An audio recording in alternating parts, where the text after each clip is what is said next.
안녕하세요. 김현 케이지의 케이지입니다. 오늘 오랜만에 라디오 회관으로 다시 찾아뵙게 됐는데요. 깐느 영화제를 주제로 이번에 또 초대 손님을 모셔봤습니다. 사실 뭐 초대 손님이라고 하기엔 뭐하고요. 항상 저와 함께하는 레귤러 게스트 가로등 거미님이 나오셨습니다. 안녕하세요. 봉주루 메시 복구. 이거 연습한 거예요? 연습하고 다니는 거예요? 제가 또 이 프랑스 물을 약간 좀 많이 먹고 와가지고 지금 약간 발음이 봉봉봉합니다. 근데 스튜디오 딱 들어오는데 약간 고급감이 약간 느껴지더라고요. 또 커피 향 같은 거 좀 나지 않았어요? 제가 커피 엄청 먹었는데 프랑스에서. 프랑스에 갔다는 건 이번에 또 아주 화제가 됐던 깐느 영화제 다녀왔다는 말씀이신 거죠? 네, 제가 칸 영화제를 직접 다녀왔습니다. 칸 영화제 또 들어보니까 정리를 할 게 일단 하나 생각이 나는데, 이 영화제 이름을 깐느라고 이렇게 알고 있고 깐느라고 늘 발음을 해요. 네. 그런데 언론에서는 어느새부턴가 칸 영화제라고 얘기를 하거든요. 이게 깐는지 칸인지 칸는지가 정리가 좀 안 되는데, 다녀오신 분으로서 한번 정리를 해주신다면? 저는 외래어 표기법 기준으로 말씀드려요. 어떻게 되는 거예요? 그러면? 저희는 칸이라고 써요. 칸이라고 네. 명시를 해요. 깐느, 그러니까 뭐 읽는 방법은 사람마다 뭐 다를 수 있겠죠. 뭐 깐느라고 읽어도 그게 틀린 잘못된 발음은 아니니까.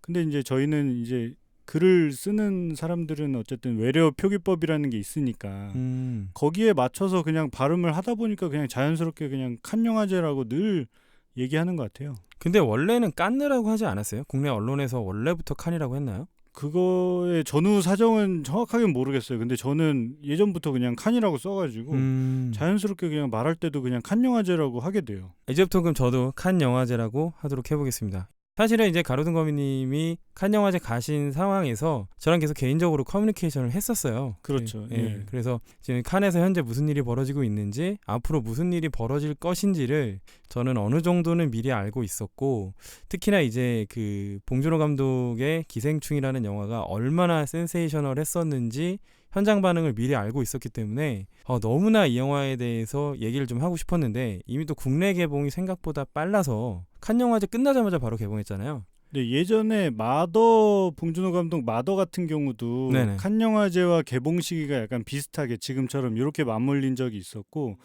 그게 아무래도 그 개봉 계획을 미리 이제 스케줄링을 할 때 그런 것도 다 어느 정도 좀 염두하지 않았을까 싶어요. 그리고 기본적으로 칸 영화제는 월드 프리미어를 기본 원칙으로 해요. 세계 그 많은 영화들이 칸 영화제 출품을 했고 칸 영화제에서 상영을 할 때는 그러니까 첫 상영이 기본인 거죠. 그 다른 영화제나 혹은 개봉한 영화들을 뭐 칸 영화제에서 트는 경우도 있지만 진짜 주요 부문, 경쟁 이런 부문에 진출한 영화들은 그 첫 상영이 어떤 기본 원칙이에요. 그래서 기생충도 국내에서 먼저 뭐 언론이나 이런 데 절대 공개되지 못했고, 칸에서 먼저 이제 최초 상영을 한 이후에 국내 언론 시사회 같은 거를 이제 열었던 거죠.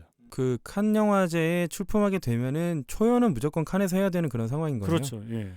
그러니까 마동석 주연의 그 악인전의 경우에는 비경쟁 부문이라서, 네, 그러니까 경쟁 먼저. 부문이 아닌 다른 부문의 경우에는 그렇게 개봉한 영화들이 초청되는 경우도 있죠. 그게 나름의 칸에서 정한 원칙인가요? 칸 영화제의 어떤 권위라고 생각하시면 될 것 같아요. 그만큼 이제 어떤 칸 영화제가 굉장히 어떤 자부심이 있는 거죠. 어떤 전 세계 그런 예술 영화들을 가장 처음으로 이제 선보이는 자리다.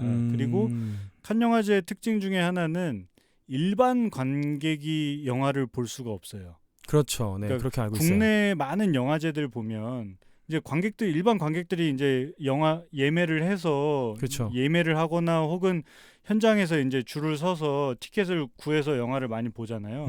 그런 관객 중심의 영화제가 아니에요. 그러니까 영화 관계자들, 그러니까 그 전 세계에서 영화를 사고 파는 그런 마켓의 바이어들, 그런 사람들이 오거나 혹은 언론 관계자들, 기자나 평론가들, 그런 사람들이 와서 이제 영화를 처음 이제 보게 되는 거죠. 그 사실은 저희가 이번 순서를 두 개로 나눠서 준비를 하려고 하는데요. 첫 번째는 칸 영화제 자체에 대해서 좀 다뤄보도록 하고요. 두 번째는 봉준호 감독의 기생충의 이제 또 칸에서의 어떤 위협, 이런 것에 대해서 얘기를 해보려고 하는데요. 일단은 칸 영화제라고 하면 많은 분들이 칸 영화제에 대해서 잘 모르고 계시는 분들이 계세요. 그 얼마 전에 어떤 평론가분 얘기 들려주셨었잖아요, 저한테. 네, 그 뉴스에 잠깐 네네네. 나와서 이제 뭐 칸 영화제 권위가 어느 정도냐, 일반인들에 대한 어떤 인식 같은 걸 좀 설명해 주신 분이 있었는데, 약간의 이제 거기에 약간의 첨언을 하자면 네네. 뭐 이제 사람들이 한국 영화가 진출을 해서 한국 영화가 상을 받지 않으면 그 영화제는 잘 모른다, 일반 관객들이. 그 정도의 어떤 권위밖에 없다, 영화제가. 뭐 그런 식의 설명을 하신 분이 있었는데, 약간 첨언을 하자면 네네. 이런 거예요. 혹시 노벨 평화상, 뭐 노벨 문학상, 네. 뭐 거기에 어떤 그 과학상 같은 거 언제 누가 수상했는지 아세요? 저는 정확히 잘 모르고 있고요. 예. 왜냐면 또 그런 핑계를 댈 수 있을 것 같은데, 약간 수상한 사람이 없어서 우리나라 사람이 뭐 관심이 없다, 또 이렇게 얘기할 수 있을 것 같은데. 근데 그렇다고 해서 노벨상의 권위가 없는 건 아니죠. 그럼요. 네, 딱 그렇습니다. 칸 영화제도 마찬가지예요. 우리가 칸 영화제 수상작들을 잘 모른다고 해서 그 영화제에 권위가 없다고는 얘기는 할 수가 없을 것 같고, 뭐 이런 걸 이렇게는 볼 수 있죠. 그러니까 대중적인 어떤 인지도가 조금 낮다. 그러니까 굉장히 어떤 영화 예술계에서 되게 중요한 위치를 차지하는 행사이긴 하지만 대중적 인지도는 조금 낮다. 뭐 그렇게 이야기할 수는 있겠죠, 충분히. 그러니까 상업적인 쪽에서 약간 금자탑이라고 한다면은 뭐 아카데미라고 소위 불리우는 오스카상이 있긴 할 텐데. 네, 아무래도 미국 영화, 할리우드 영화가 어떤 전 세계 시장의 어떤 주요하게 차지하고 있기 때문에, 그렇죠. 그들이 이제 개최하는 아카데미 시상식 같은 경우에는 우리도 굉장히 많이 알죠. 그리고 그렇죠. 아카데미 시상식에서 이제 뭐 시상을 하는 영화들은 대부분 우리가 또 흔히 이제 일반적으로 극장에서 많이 접할 수 있는 대중 영화들도 많고, 그렇죠. 스타들이 등장하는 영화도 많기 때문에 이제 상대적으로 좀 더 많이 알게 되는 거고, 칸 영화제 같은 경우에는 뭐 전 세계의 어떤 뭐 예를 들면 뭐 다르덴 형제나 켄 로치 감독이나 그렇죠. 페드로 알모도바르 감독, 뭐 이런 감독들이 사실 뭐 이름은 정확하게 낯설지는 않지만 그래도 어느 정도 들어는 봤고, 그리고 그 감독들이 어떤 전 세계의 어떤 예술적으로 굉장히 어떤 거장 감독으로서의 어떤 인지도를 많이 갖고 있고 좋은 작품들을 끊임없이 만들었고, 그런 영화들이 가장 먼저 소개되는 행사, 그것이 칸 영화제다라고 하면 그 정도의 어떤 권위라고 생각하시면 될 것 같아요. 그러니까 한마디로 좀 잘라서 정리를 하자면 영화 자체가 갖고 있는 영화의 예술성에 있어서는 어쨌든 가장 높은 권위를 그쵸. 가진 영화제. 네, 그냥 그런 영화 예술계의 어떤 천병과 같은 어떤 그런 위치에 있다라고 보시면 될 것 같아요. 그러니까 헐리우드를 중심으로 한 상업성과 작품성을 가리는 곳이 오스카라면, 칸의 경우에는 헐리우드를 물론 포함하죠. 네, 물론 포함한 어떤 예술 영화들을 중심으로 한 어떤 그런 행사라고 생각하시면 될 것 같아요. 아, 기생충 대단하네요. 그러니까 기생충이 뭐 뒤이어서도 말씀드리겠지만, 그러니까 대중성도 가지고 있으면서 예술적인 가치도 칸 영화제에서 그만큼 인정을 받은 거죠. 황금 종려상이라고 하는 거는 쉽게 말하면 물론 영화제가 올림픽 경기와는 다릅니다. 그렇죠. 그래서 이 영화제 상을 1등, 2등, 3등이라고 부를 수는 없어요. 그 상의 부문을. 그 순위를 매기는 건 아니에요. 하지만 다른 상들에 비해서 어떤 작품성을 더 인정받은 거긴 하지만 그것이 우리가 반드시 뭔가 1등, 2등, 3등으로 표현하기는 어렵다는 거죠. 아, 그럼 이렇게 정리할 수 있겠네요. 그러니까 황금종려상을 받은 기생충과 더불어서 경쟁 부문에 오른 작품들이 기생충에 비해서 결코 떨어지는 작품이라고 볼 수는 없다. 그렇죠. 이렇게 볼 수 있는 거네요. 하지만 이제 그럼에도 불구하고 그런 영화들 중에서 뭐랄까요, 가장 많은 열광적인 어떤 지지를 받은 작품이다. 그 정도로 생각해 주시면 될 것 같아요. 아무튼 굉장히 영광스러운 상을 받은 거죠. 한국 영화로서는 최초이고, 또 올해가 공교롭게도 한국 영화 100년이 되는 해예요. 아, 그래요? 네, 그게 의리적 구토라는 영화가 이제 한국 영화 어떤 최초의 어떤 극장 상영 영화로서 이제 인정을 받고 있거든요. 그 이후에 이제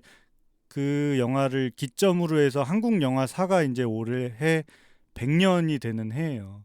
그런 해에 황금종려상 국내 한국 영화 최초로 황금종려상이 나타났기 때문에 아, 의미 상을 있다. 받았기 때문에 굉장히 의미가 있는 거죠. 굉장히 정말 의미가 있는 거고요. 그리고 칸 영화제의 권위라고 한다면 사실 정말 대단한 영화제인데 그거에 대해서 설명해주는 언론이나 뭐 이렇게 어떤 자료들이 좀 많이 부족하다는 생각이 들어요. 과거에 뭐 올드보이나 밀양으로 전도연 씨가 여우주연상 받았을 때 조금 이제 언급이 되다가 그리고 이창동 감독의 시가 각본상을 받았었고, 그렇죠. 각본상 받았고 버닝은 혹시 네, 버닝은 정말 작년에 정말 뜨겁게 현지에서 되게 평단에 좋은 반응을 얻었으나 네. 무관으로 돌아올 수밖에 없었죠. 혹시 그 당시 버닝이 수상을 못한 이유를 그 언론에서는 어떻게 점치고 있었나요? 이게 칸 영화제에서 이제 영화가 어떤 수상을 한다는 거는 어느 정도의 어떤 조건이 갖춰져야 되느냐면 네네. 경쟁 부문에 진출한 영화들 중에서도 이제 작품성이 뛰어나야 되고, 그리고 그 해 심사위원단이 누구로 구성되어 있느냐가 굉장히 중요해요.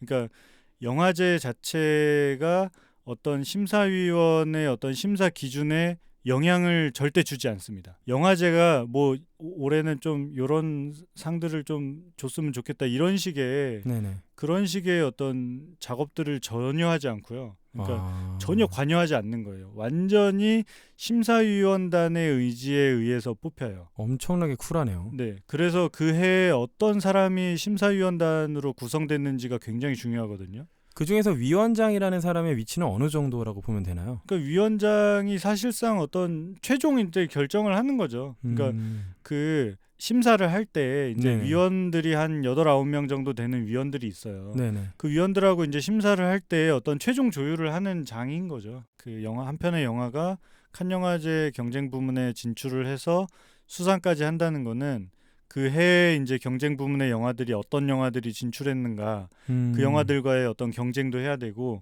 심사위원단이 누가 꾸려져서 그 심사위원단의 어떤 취향, 그리고 심사위원단이 추구하는 어떤 가치에 부합하느냐, 이것이 굉장히 잘 맞아 떨어져야 수상을 할 수 있는 거죠. 그러니까 실력도 좋아야 되는데 운도 진짜 정말 정말, 좋아야만. 진짜 운이 정말 따라야 됩니다. 기생충 얘기 좀 더 이따가 다음 순서에서 해보도록 하고요. 자, 일단 칸 영화제 어떻게 갑니까? 일단 칸 영화제는 에어프랑스를 타고 가셔야 돼요. 무조건. 네. 직항 있어요? 직항? 본인이 박사장급 된다 하시면 대한항공 타시면 됩니다. 박사장은 대한항공 탈 수 있고. 박사장님은 대한항공 타실 수 있어요. 비즈니스. 네.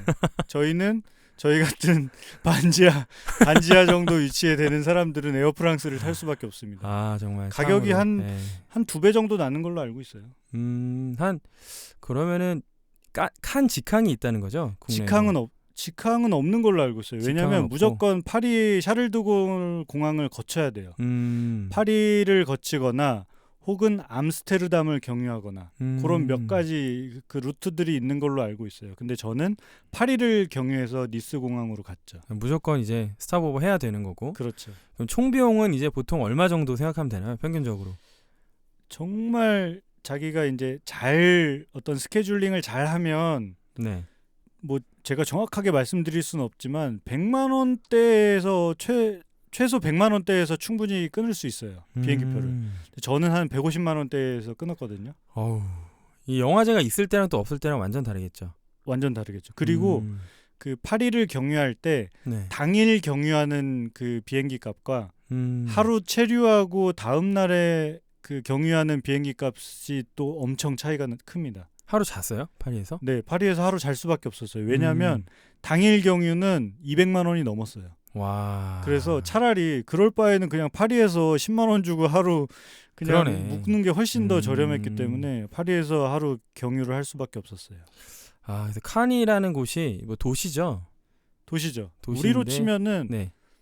정말 해운대랑 너무 비슷합니다. 해운대. 그러니까 해운대의 축소판이라고 생각하시면 될 것 같아요. 해운대의 축소판인데 어떤 그 뭐랄까요? 그 운치라던가 뭐 분위기 이런 거는 훨씬 더 약간 되게 유럽풍이죠.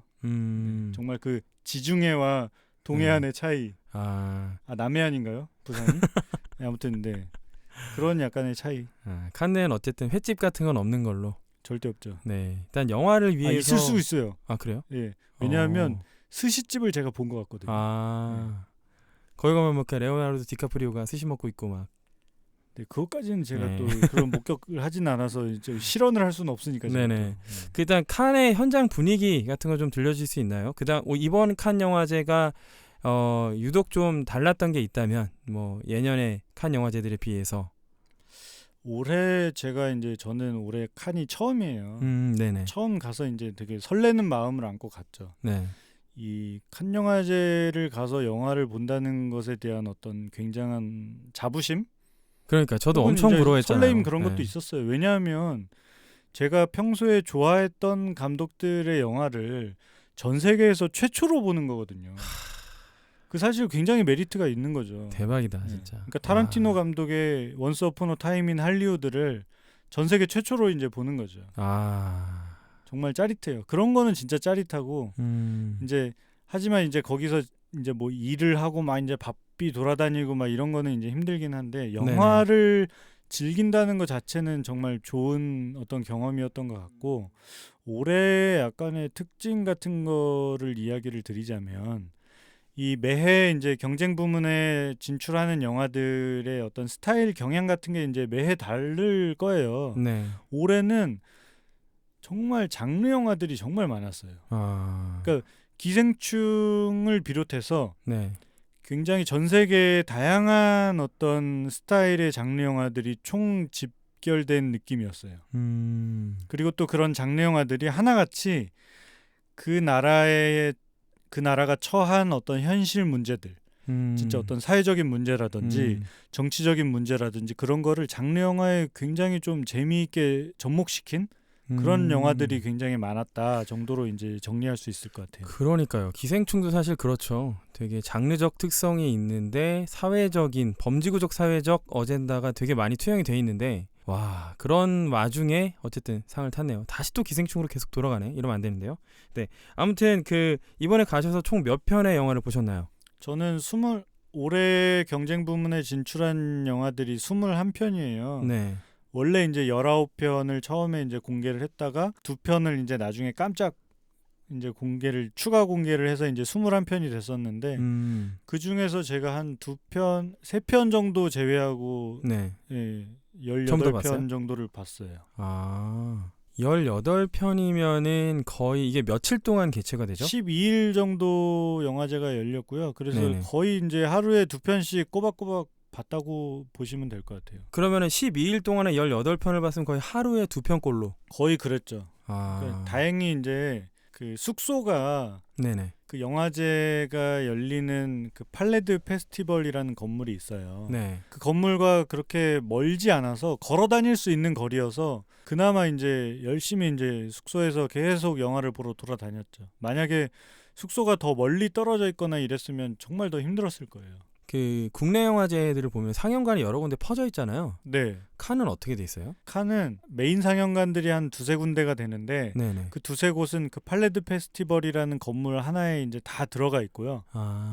그리고 그 상영관들은 그 메인 상영관들에서는 주로 이제 경쟁 부문 영화들을 상영을 하고 그 영화제 부문들이 굉장히 많아요. 그러니까 공식 부문과 비공식 부문으로 나눠서 네. 공식 부문에는 뭐 경쟁 부문이 있고 주목할 만한 시선이 있고 뭐 비경쟁 부문이 있고 막 이런 게 있고 그다음에 비공식 부문에는 뭐 감독 주관이라던가 뭐 비평가 협회 주관이라던가 뭐 다른 여러 또 섹션들이 여러 개로 나눠져 있거든요. 그러니까 주로 이제 공식 상영들은 이제 메인 상영관에서 하고 그리고 비공식 상영들은 그 해변을 따라서 그 크루아제 거리라고 하는데 네네. 그 거리를 따라서 포진되어 있는 여러 작은 군소 소극장 같은 데들이 있거든요. 네. 그런 소극장들에서 이제 상영을 하죠. 그러니까 그 전주 영화제 가보신 분들은 네네. 전주 영화제 그 영화의 거리 가면 네. 뭐 메가박스 CGV 뭐 전주 시네마타운 이렇게 극장들이 이렇게 그 거리에 이렇게 쭉 모여 있잖아요. 그렇죠. 약간 그 정도 거리 생각하시면 될 것 같아요.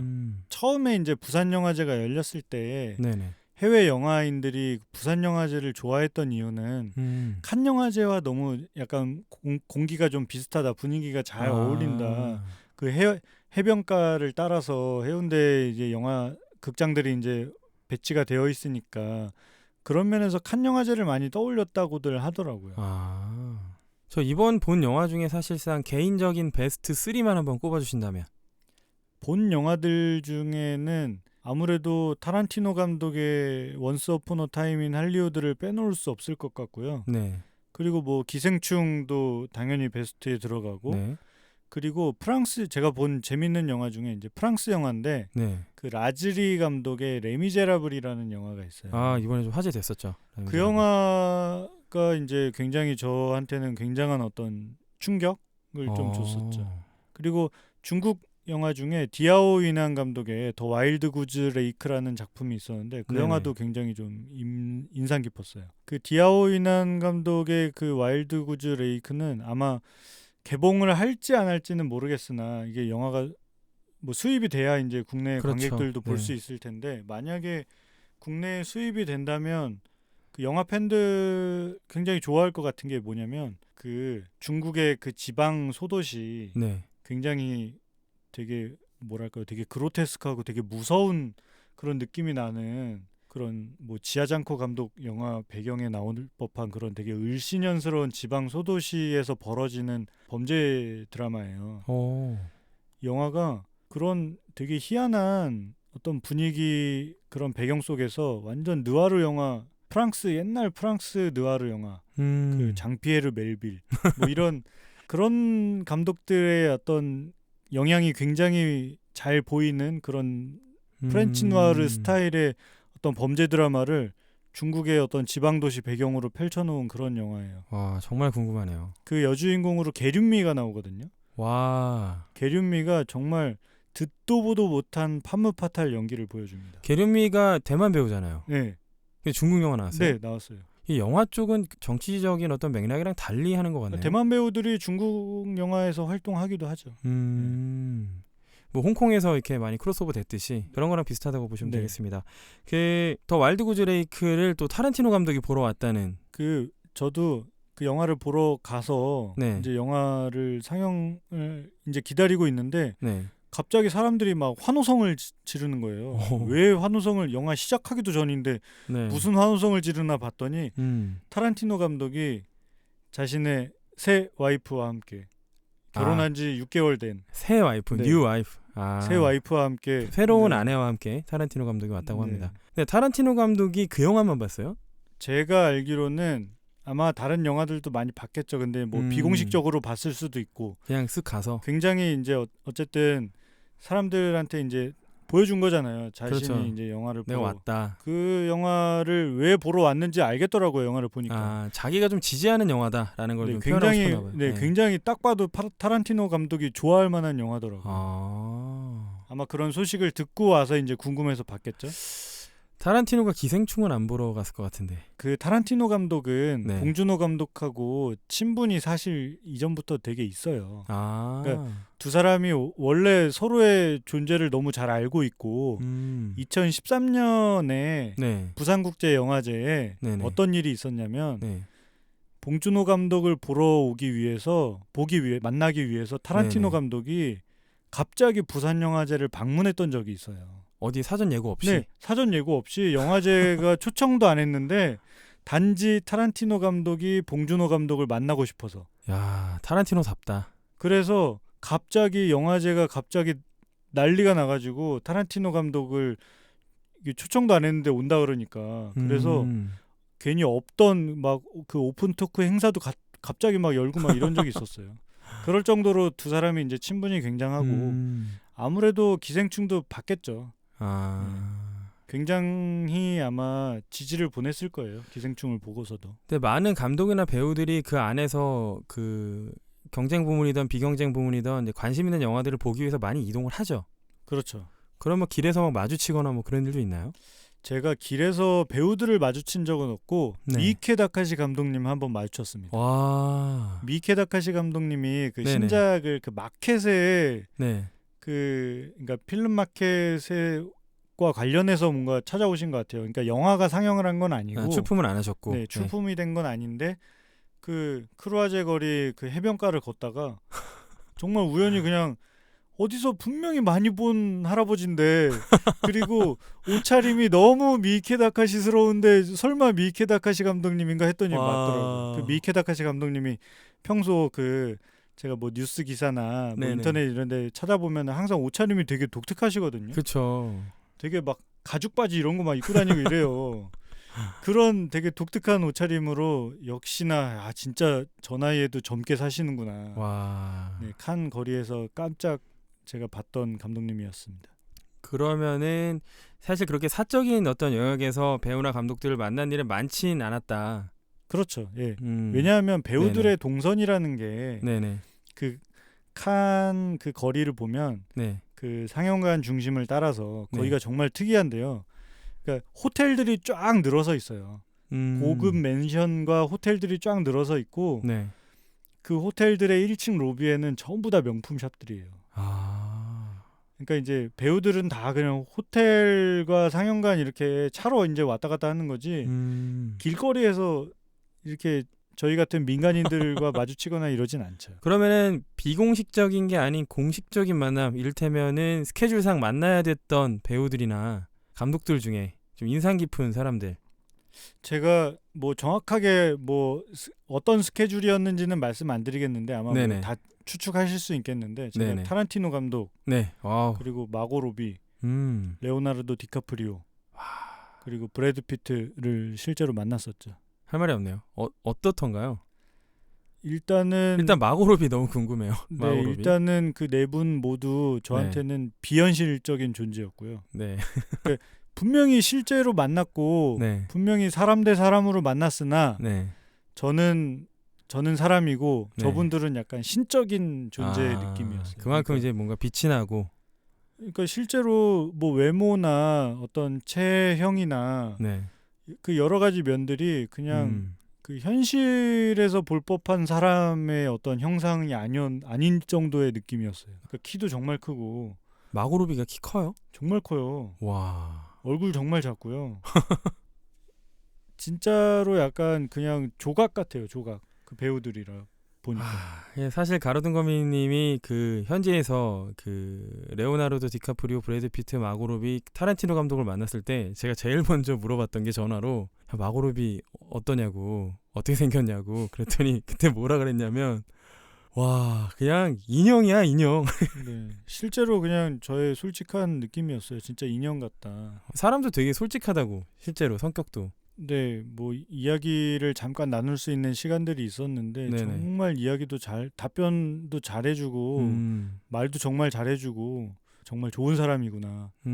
저렇게 멋있는 데다가 영화 배우인데다가 사람도 좋고 정말 다 갖췄구나 그런 생각이 들었습니다. 마고로비는 인형처럼 생겼는데 사람도 좋다 이렇게 정리하면 되겠습니다. 네. 근데 말이 진짜 많은 건 사실 타란티노 감독 아니에요? 타란티노 감독이 정말 그 감독 영화가 이제 사실상 수다로 이루어져 있는 영화인데 그렇죠. 왜 그 사람의 영화가 수다로 이루어져 있는가를 만나보면 알 수 있을 것 같아요. 그러니까 그냥 만나자마자 그냥 처음부터 끝까지 그냥 영화 얘기예요. 그 사람은 그냥 영화를 너무 좋아하는 한 사람이더라고요. 그리고 이제 영화 연출도 하고 굉장히 어떤 유명한 감독이고 그런데도 되게 소탈하게 좋아하는 영화 이야기를 막 하고 이런 것들이 굉장히 인상 깊었어요. 가끔 이제 타란티노 감독 자막 없는 인터뷰가 되게 많잖아요. 유튜브에 뒤져보면 네. 저도 원스 어폰 어 타임 인 헐리우드 컨텐츠를 유튜브에 채널에 올리려고 네. 일단 타란티노 감독 인터뷰는 죄다 봤는데 타란티노 감독의 억양과 뭐 발음 이런 걸 떠나서 말을 되게 서슴없이 그냥 말을 엄청나게 서슴없이 가리지 않고 세게 많이 하더라고요. 그래가지고 와 이 사람 이러다가 어디서 사고 좀 치겠다. 그런데 그런 사고 친 인터뷰도 따로 모아놓은 게 있어요 또 유튜브 영상 중에. 그러니까 이 사람이 얘기하는 걸 타란티노 감독이 얘기하는 걸 들어보면 일단 영화가 무조건 언급이 돼야 되고 예, 그러니까 영화 제목이 그냥 수시로 튀어나오고 근데 그런 영화 제목들이 그 한국인의 입장으로 봤을 때는 한국 국내 개봉작의 이름의 경우에는 약간 좀 어레인지가 된 경우가 많잖아요. 그러니까 듣고 나서도 못 알아듣는 거예요. 그게 무슨 영화인지 모르겠는 네. 거죠. 그래가지고 막 찾아보고 이랬던 일이 정말 많았습니다 이번에.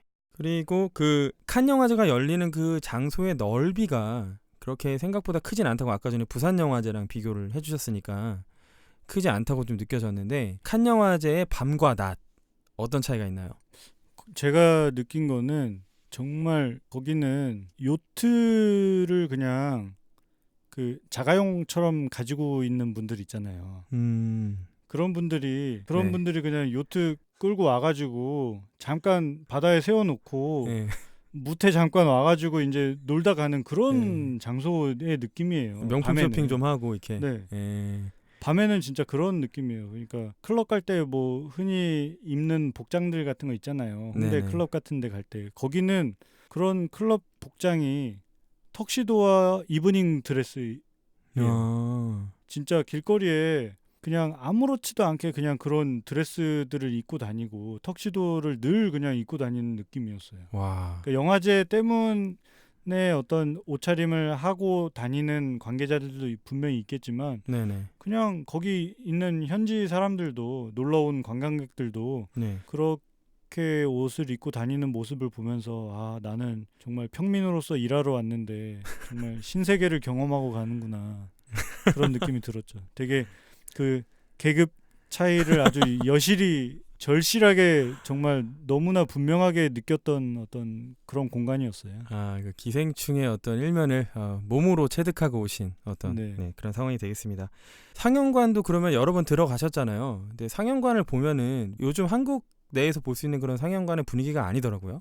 그 예술의 전당이나 혹은 뭐 세종문화회관 이런 데 가보신 분들은 네. 약간 그런 느낌이에요. 그런 공연 무대에 네. 굉장히 이제 좌석들이 한 뭐랄까 한 4,500석 이상 되는 뭐 더 큰 데도 있는 걸로 알고 있는데 정확하게 좌석 수는 모르겠으나 그렇게 엄청나게 큰 이제 상영관이 있는 거죠. 그러면은 이렇게 스크린 크기가 뭐 되게 작게 보이진 않나요? 스크린 뒤에서 보면? 크기 자체가 이제 엄청 크기 때문에 아. 네, 충분히 뭐 영화를 관람하는데 전혀 뭐 이상은 없었고 그래서 사운드 시설 이런 것도 굉장히 좋더라고요. 아, 그래요. 그러니까 되게 오래됐긴 하지만 잘 되게, 관리된 그런 예, 느낌. 뭐 시설 설비는 되게 최신식으로 잘 갖춰져 있고 뭐 좌석도 되게 편하고 그렇지. 엄청난 사람들이 올 텐데 관계자들이 올 텐데 그것도 뭐 영상이나 뭐 사운드나 이런 거야 뭐 말할 필요도 없을 것 같아요. 제가 또 되게 특이했던 점들이 가서 이제 상영관에 들어가서 이제 영화를 보러 오는 사람들이 아무래도 영화 관계자들 네네. 혹은 이제 뭐 전 세계의 어떤 언론 종사자들이 그렇죠. 네. 올 텐데 전 세계 평론가들 이런 사람들이 올 텐데 정말 나이가 많아요 다들. 아. 그러니까 할아버지 할머니들이 거의 대다수예요. 그러니까 완전 베테랑 그 그쵸. 종사자들만. 누가 봐도 정말 한 2, 30년 업계에 있으셨을 분들이 지팡이를 짚고 오세요. 와. 그러면 이제 뭐 그날 어쨌든 자주 만나는 사람들은 아닐 테니까 전 세계에서 이제 모일 거잖아요. 네네. 1년 만에 이제 모인 거잖아요. 네. 서로 박수를 쳐주더라고요. 어. 그 박수가 무슨 의미인가 곰곰이 생각해 보면 올해도 잘 오셨습니다. 와. 그런 박수를 서로 진짜 쳐주더라니까요. 와. 너무 인간적이다. 그죠? 이제 그만큼 어떤 그 언론 평단에서도 굉장히 권위가 있는 각 나라마다 굉장히 권위가 있고 굉장히 오래된 어떤 경력을 지닌 분들이 오셔가지고 네. 처음 이제 영화를 보는 그런 자리인 거죠. 영화업계 종사자들도 어쨌든 영화를 보기 위해서 줄을 많이 서잖아요. 정말 제가 거기서 또 느낀 건데 네네. 이 영화를 보는 방법이 굉장히 독특해요. 어. 그냥 무조건 내가 영화제 참가 자격이 있다고 해서 영화를 무조건 볼 수 있는 게 아니에요. 아. 어떤 조건을 갖춰야 되냐면 네네. 이 영화제가요. 그 참가하는 어떤 그 매체들 혹은 이제 그 사람이 속한 어떤 회사마다 그레이드를 매깁니다. 그러니까 와. 일종의 계급을 줘요. 그 화이트가 제일 높고요. 그러니까 그 배지의 어떤 색깔로 그 그레이드를 구분하거든요. 그러니까 화이트가 최고 등급이고요. 그걸 달고 다녀요? 네, 그걸 무조건 달고 다녀야 돼요. 스카우터네. 그냥 전투력을 알 수 있는 거네. 네, 바로. 완전 전투력을 알 수 있어요. 그러니까 화이트가 최고 등급이고 그 밑에가 핑크 도트, 그 밑에가 핑크, 그 밑에가 이제 뭐 오렌지 다음에 블루였나 뭐 그런 밑에 이렇게 등급들이 있어요. 아래 것들은 볼 필요도 없는. 네, 저는 아주 운이 좋게도 네네. 처음 갔는데 이제 핑크가 나왔어요. 한 3, 핑크면 한 순위 정도. 3등급 정도. 음. 그게 어떤 의미냐면, 그러니까 영화 시작 전에 네네. 무조건 이제 줄을 서요 다. 설마. 줄을 서면 설마. 그- 차등이 있어요? 그 입장에? 등급별로 줄을 서요. 그러니까 자기 배지 색깔별로 줄을 서서요. 화이트는 프리패스입니다. 와. 화이트는 기다리지 않고요. 입장 시간이 되면 화이트는 그냥 무조건 프리패스예요. 와, 1등석이네 그냥. 네. 와. 그리고 가서 거기는 지정 좌석이 아니에요. 그냥 앉아. 그냥 자기가 들어가서 그냥 앉으면 돼요. 앉고 싶은데. 와. 그 다음에 핑크 도트가 들어갑니다. 그리고 그 다음에 핑크가 들어가요. 그러니까 이제 그 밑에 등급의 사람들은 못 볼 수도 자기가 있겠네. 1시간 전에 왔든 2시간 네. 전에 왔든 앞에 등급 사람들이 다 들어가고 난 다음에 남은 자리가 있어야 들어갈 수 있어요. 와. 그래서 그 가장 낮은 블루 등급인가 그 가장 낮은 등급의 배지 사람들은 그냥 계속 줄 서는 게 일상이에요. 와. 하루 일과가 그냥 무조건 줄 서는 거예요. 왜냐하면 2시간을 줄 서도 앞에서 다 들어가면 못 들어가요. 국내 있죠. 관계자들 중에서 블루 등급이 있겠네요. 있죠. 그 국내 관계자들 중에서 가장 높은 등급이 아마 연합뉴스인가 그럴 거예요. 연합뉴스는 그 통신사잖아요.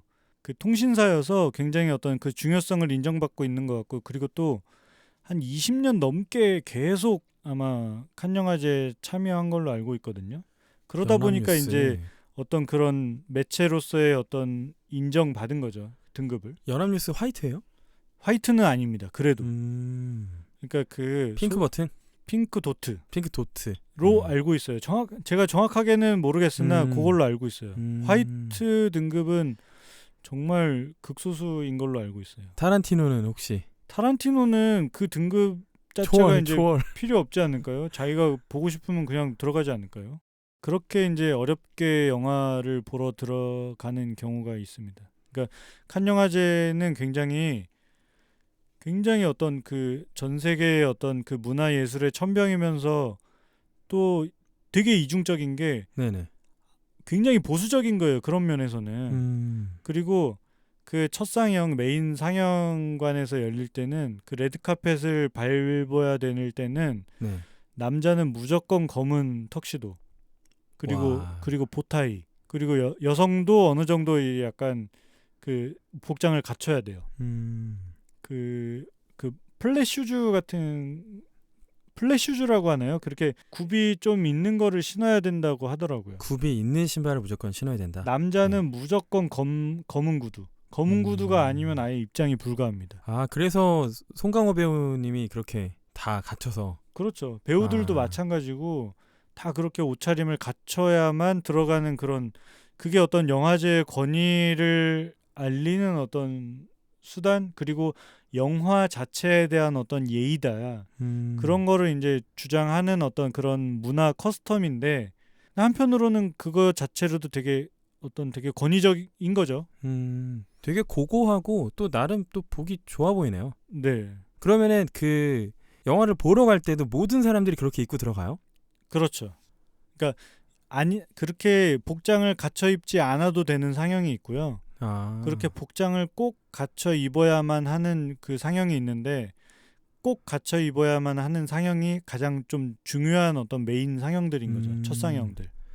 그 배우 마동석 씨도 가셨더라고요. 네, 악인전도 미드나잇 스크리닝 부문이라고 네네. 거기에 초청돼서 마동석 배우랑 뭐 이원태 감독이랑 김무열 배우랑 김성규 배우 뭐 그리고 또 그 뭐 제작진들하고 같이 이렇게 영화를 옷을 다 턱시도를 갖춰 입고 또 영화를 봤죠. 깐느 그 영상에 보면은 살짝 나와요. 시킨 게. 네. 예, 시킨 게 나오는데 되게 보기 좋더라고요. 네, 아마 배우나 감독 입장에서, 그러니까 영화를 만드는 사람 입장에서 되게 영예로운 자리에 참석하는 거일 것 같아요. 굉장히 이제 영광스러운 자리일 것 같아요. 여러분, 칸 영화제는 그런 영화제입니다. 그리고 이번에 좀 약간 신인급인데 좀 화제가 됐던 감독들 몇 분 계셨죠? 예를 들면은 네. 올해 그러니까 칸 영화제도 네. 그 지금 어떤 문화예술 전반에서 중요하게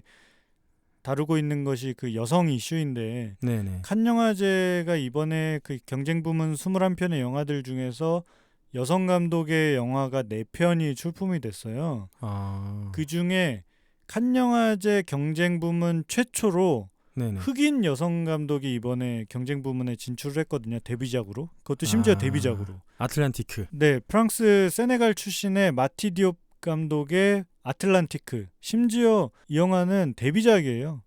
데뷔작으로 이제 경쟁 부문에 진출을 했죠. 그 영화가 그 감독이 칸 영화제가 약간 내세우는 프랑스의 어떤 신진 감독, 대표적인 신진 감독으로 좀 강조한 것 같아요. 좀 미는 확실히- 느낌으로. 확실히 영화도 굉장히 감각적이고요. 음. 그리고 이게 서사 중심이면서 동시에 굉장히 어떤 그 영화의 어떤 공감각적인 어떤 이미지, 사운드, 편집, 뭐 이런 연출 이런 걸 굉장히 잘 조합한 그런 되게 신비로운 데뷔작. 그러니까 아피차퐁 위라세타쿤이라는 감독의 영화를 혹시 아실지 모르겠는데 네네. 태국 감독이죠. 태국 네. 감독인데 그 감독도 이제 예술적으로 굉장히 인정을 많이 받았는데 네. 그 감독 영화는 이렇게 보고 있으면 되게 이상하게 그 세계에 마치 내가 막 들어가 있는 듯한 이상한 느낌을 받을 때가 있어요. 이게 말로 설명할 수 없는 약간 되게 마술적인 묘하게 이제 빠져드는 순간들이 있는데 네네. 그런 터치가 좀 그려지는 영화라고 해야 될까요? 마티 디옵 감독의 아틀란티크가 국내 개봉을 할까요? 뭐 정확하게 뭐라고 말씀드리기는 어려운데 네네. 개봉했으면 좋겠어요. 아무튼 끝나자마자 뭐 기립박수 받았다는 얘기가 있었는데. 네. 그 영화는 사실 시작부터 약간 호응이 되게 좋았어요. 왜냐하면 좀 기대를 많이 했나 봐요. 그 프랑스 현지 언론들이. 그래서 영화 시작하기 전에도 굉장히 좀 뜨거운 호응을 받았고 네네. 영화 끝나자마자 아주 사실 그 칸 영화제에서의 기립박수는 네. 되게 일상적인 거거든요. 그러니까 기본 어떤 예우를 대해주는 어떤 이벤트예요. 네. 기본 이벤트인데 그럼에도 불구하고 다른 영화들에 비해서 되게 뜨거운 반응을 얻었던 걸로 제가 기억해요.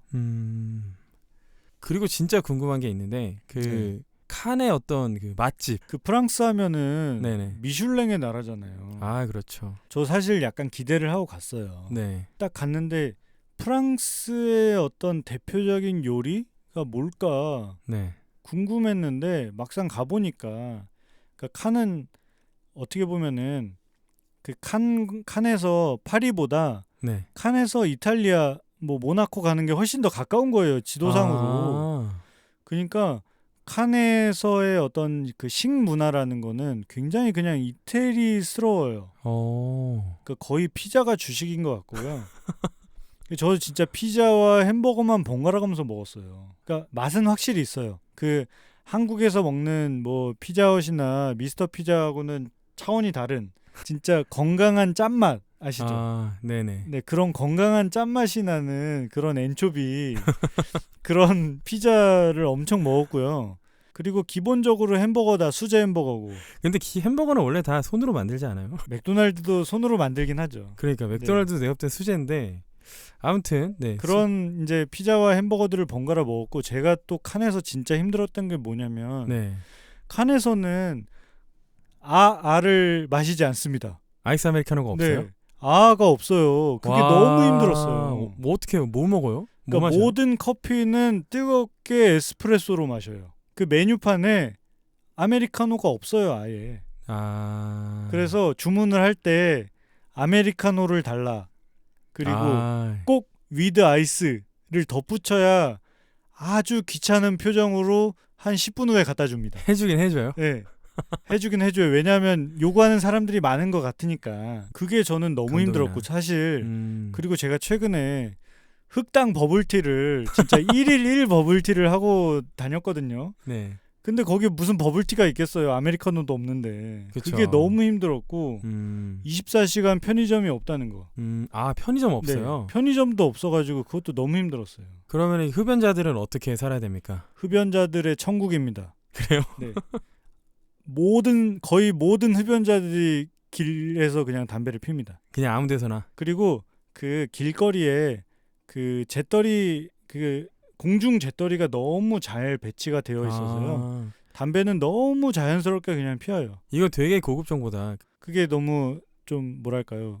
저희로서는 약간 향수를 불러일으키는. 제가 대학교 때만 해도 강의실에서 담배를 폈거든요. 실제로 교수님들이. 언제예요 그게? 아니 교수님들이 강의 도중에 그냥 담배 피면서 강의했어요. 실제로. 저는 그런 거 본 적이 없는데. 진짜요? 예. 그리고 그 교수님 누구예요? 그리고 강의실 그 학관 복도 이런 데서 그냥 다 담배 폈어요. 실제로. 그거 약간 그거야. 약간 명물 쪽이라서 그래요. 아, 그런가요? 저는 이공계라서 그런 꼴을 본 적이 없어요. 정말 아니 도서관에서도 아니 도서관 실내에서는 아니지만 도서관 그 근처에서 막 이렇게 담배 피우고 막 이랬던 적이 진짜로 많았는데 이제는 그 학교 캠퍼스 내에서 그러면 진짜 잡혀가죠. 그게 나름 그 당시는 낭만이었는데 지금 뭐 비흡연자에게는 그건 거의 지옥과도 같은. 예. 그게 정말 세상이 많이 바뀌었구나. 예. 그리고 유럽은 아직도 약간 바뀌지 않은 그러니까 뭐 부분에 따라서는 약간 사람들의 어떤 체감하는 그런 문화적인 차이가 좀 확실히 있구나라는 걸 좀 느꼈죠. 그 칸에서도 이렇게 보통 영화제 보면은 여러 가지 그 영화 굿즈들 많이 팔잖아요. 물건들. 네. 뭐 티셔츠, 모자, 가방 이런 거 되게 이쁘다고 좀 들었는데 좀 그 샀어요? 굿즈도 네. 많이 이제 구경을 했죠. 네. 이제 뭐 칸 영화제 가니까 이제 칸 영화제 기념품뿐만 아니라 네. 그 칸 관광 기념품 같은 것도 샵들도 굉장히 잘 돼 있어서 네. 구경을 많이 했는데 네. 그러니까 이게 2주일간의 일정에 네. 제가 약간 좀 너무 좀 쉽게 생각했어요. 이게 당연히 이게 기념품 샵이 많으니까 당연히 구할 수 있겠거니 하고 초반에 구매를 하지 않고 네. 그냥 나중에 그냥 떠나기 전날 사자 이렇게 생각을 했거든요. 네, 그려집니다. 네. 그리고 거의 거의 샵 근처를 안 갔어요.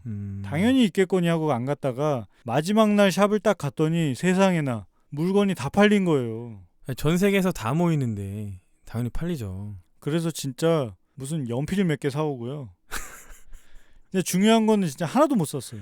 덕질은 진짜 타이밍이에요. 타이밍. 그래서 정말 깨달았죠. 진짜 보일 때 사야 된다. 저한테 그 사진 보내주셨잖아요. 기마경찰.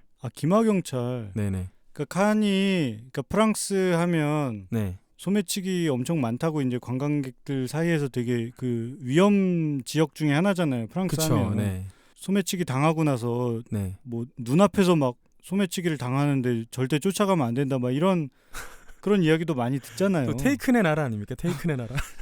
근데 이제 칸 자체는 그 네. 영화제가 열리는 기간에 갔다 보니까 굉장히 좀 치안 이런 거는 진짜 안정적이고 그리고 기마경찰 이런 것도 막 다니고 기마경찰 보통 이렇게 말 2마리가 같이 다니잖아요. 네. 혼자 안 다니고. 정말 특이하더라고요. 한 4마리가 같이 다니는 경우도 봤어요. 앞뒤 2열로 가나요? 2열로? 네. 4열로 안 가고. 그리고 경찰들이 그 있잖아요. 그 전동 바이크 뭐라 그러죠 그거? 그 바퀴 2개 달린 그 전동 바이크 있잖아요. 이렇게 서서 타는 거. 세그웨이. 세그웨이. 예, 경찰들이 세그웨이를 타고 다니기도 하고요. 그런 게 되게 독특했어요. 그리고 그 영화 그 액션 그 카체이싱 영화 택시 보면 네네.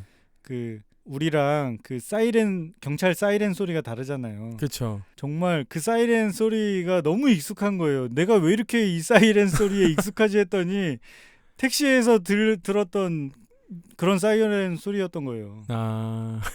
그런 게 약간 좀 인상적이었습니다. 별거 아닌 약간 그냥 영화 좋아하는 한 사람의 뭐 이야기였습니다. 저 그리고 궁금한 거요. 끝으로 궁금한 거 하나 더 물어보고 싶은 거 있어요. 그 배우들이 묵는 호텔. 네.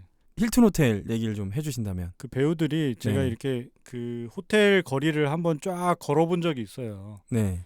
그러니까 괜히 한번 구경해보고 싶어서 네네. 거기 이제 평소에는 내 돈 내고는 절대 들어갈 수 없는 이번 생에는 갈 수 없는 호텔들이 엄청 즐비한데 왜 그래? 갈 수 있어요. 왜 그래요? 외관이라도 약간 구경해 보려고 네. 한번 그 앞에 쓱 이제 걸어가 본 적이 있어요. 그 네네. 진짜 완전 그 단어가 입에서 절로 나와요. 팰리스. 네, 정말 그 진짜 궁전처럼 외관을 꾸며놓은 그런 힐튼 호텔이 있고 뭐 아주 화려하게 그런 영화 간판 같은 걸 장식을 해놨더라고요. 올해는 로켓맨을 굉장히 좀 중요하게 거기에다가 이제 광고를 해놨더라고요. 엘튼 보면서- 존 영화 말하는 네, 거죠? 엘튼 존도 영화? 왔었어요. 아, 올해 칸 그래요? 영화제 엘튼 존도 왔고 그 테런 에저튼도 와서 아. 심지어 엘튼 존이 피아노를 치고 테런 에저튼이 노래를 하는 공연도 했었어요. 와. 네. 엘튼 존의 그 사진들이 아마 칸 영화제 레드카펫에서 찍었던 사진들이 있을 텐데 검색해 보시면 네. 아 진짜 엘튼 존답다. 어. 정말 세상에서 엘튼 존만 저렇게 하고 다닐 수 있다. 약간 누가 봐도 엘튼 존인 그런 자신의 아이덴티티를 막 뽐내는 그런 엄청 화려하고 멋있는 의상들을 입고 와가지고 진짜 포토제닉 저런 게 진짜 포토제닉이구나. 엘튼 존을 보면서 많은 걸 느꼈습니다. 제가 만약에 이거 엘튼 존 사진 구하면은 저희 라디오회관 컨텐츠에 아마 지금 나오고 있을 겁니다. 네, 한번 보시면 네. 진짜 엘튼 존이 진짜 멋있는 사람이구나. 그리고 그 덱스터 플래처 감독이 이런 얘기를 하기도 했었더라고요. 네네. 그러니까 그 로켓맨을 소개하면서 네. 보헤미안 랩소디가 하지 못한 19금 뮤지컬을 우리가 했다. 오. 네, 그런 식의 멘트를 한 적도 있었어요. 디스 아닌 디스를 하면서 로켓맨이 성취를 약간 좀 이야기한 거죠. 오히려 약간 더 묻어가려고 하는 것 같은 느낌도 있는데, 네. 보헤미안 랩소디를 뛰어넘는다면 뭐 국내 여행도 당연히 엄청나게 잘 되겠네요. 저도 로켓맨 되게 기대하고 있어요. 자, 지금까지 그 칸에 다녀온 가로등 거미님과 칸에 대한 얘기, 칸에 대한 썰 제대로 한번 풀어봤는데 즐겁게 들으셨으면 좋겠고요. 이번에는 이전에 라디오회관과는 다르게 저희가 또 가로등 거미님이 몸소 취재해온 영상과 사진들이 아마 같이 보이셨을 겁니다. 이런 걸 보시고서 현장의 분위기나 칸이라는 영화제에 대해서 어느 정도는 알게 되셨길 바라겠고요. 그리고 이 칸 영화제의 권위라는 건 정말 어마어마하다는 거, 그리고 현장의 어떤 분위기나 이런 것들로 미루어 짐작해 보면 정말 세계에서 놀라운 그 문화적 성취를 이룬 사람들이 모여서 함께 정말 대화를 나누고 또 많은 이슈를 만들어내는 그런 시간과 공간이 아닌가 싶습니다. 자, 저희 또 2부에서 만나야죠. 잠깐 쉬는 시간 갖고 2부에서는 아주 단도직입적으로 아주 시의적절하게 봉 감독님의 영화 기생충의 또 현지 반응들에 대해서 또 얘기를 나눠보는 시간 가져보도록 하겠습니다. 지금까지 케이지였습니다. 네, 가로등 검이었습니다. 이따 뵙겠습니다. 안녕.